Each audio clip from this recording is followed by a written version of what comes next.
জলপাইয়ের এমন একটা আচার বানাবো আজকে যেটা সারা বছর সংরক্ষণ করে রাখা যায়। এজন্য আমি এখানে নিয়ে নিয়েছি কালা সরিষা, আর সাথে নিয়েছি সাদা সরিষা, দুইটাকে এখন টেলে নেব, সাথে পাঁচফোড়ন আর নিয়ে নিলাম শুকনো মরিচ। সব উপকরণগুলো টেলে এখন এগুলো আমি গুঁড়ো করে নেব। সব মশলাগুলো রেডি হয়ে গেছে, চুলায় একটা বড় পাতিল বসিয়ে দিয়েছি। তাতে দিয়ে দেব সরিষার তেল। সরিষার তেলটা হালকা গরম হলে দিয়ে দেব আস্ত রসুন।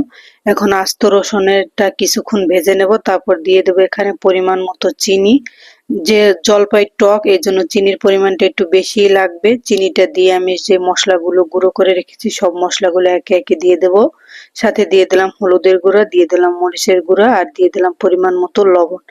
আর এর সাথে এখন একটু মশলাটা কষানোর জন্য দিয়ে দেব ভিনেগার। ভিনেগারটা যত দিবেন আচারটা তত দিন পর্যন্ত সংরক্ষণ করে রাখতে পারবেন, মানে ভিনেগারের পরিমাণটা একটু বেশি দিলে আচারটা ততই ভালো থাকবে। ভিনেগার দিয়ে মশলাটা কষিয়ে তারপর আমি এখানে দিয়ে দেব সিদ্ধ করা জলপাই। আর জলপাইগুলো সিদ্ধ করে নিয়েছি আগে থাকতেই। এখন আমি সব মশলার সাথে জলপাইগুলো একদম মিশিয়ে নেব। এখন কিছুক্ষণ জাল করে তারপর আমি এটার ভিতরে দিয়ে দেব পরিমাণ মতো পানি। পানিটা দিয়ে এটা আমি ২-৩ দিন পর্যন্ত জাল করে নেব।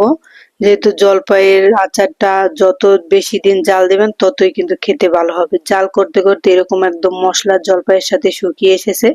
এখন আমি এটা একটা কাচের বাটায় ভরে রেখে দেবো, একদম পুরোপুরি ভরে। তারপর উপর থেকে আমি দিয়ে দেবো এখানে সরিষার তেল, যাতে ফাঙ্গাস না পড়ে এজন্য তেল দিয়ে একদম জলপাইয়ের আচারটা ঢেকে রেখে দিতে হবে।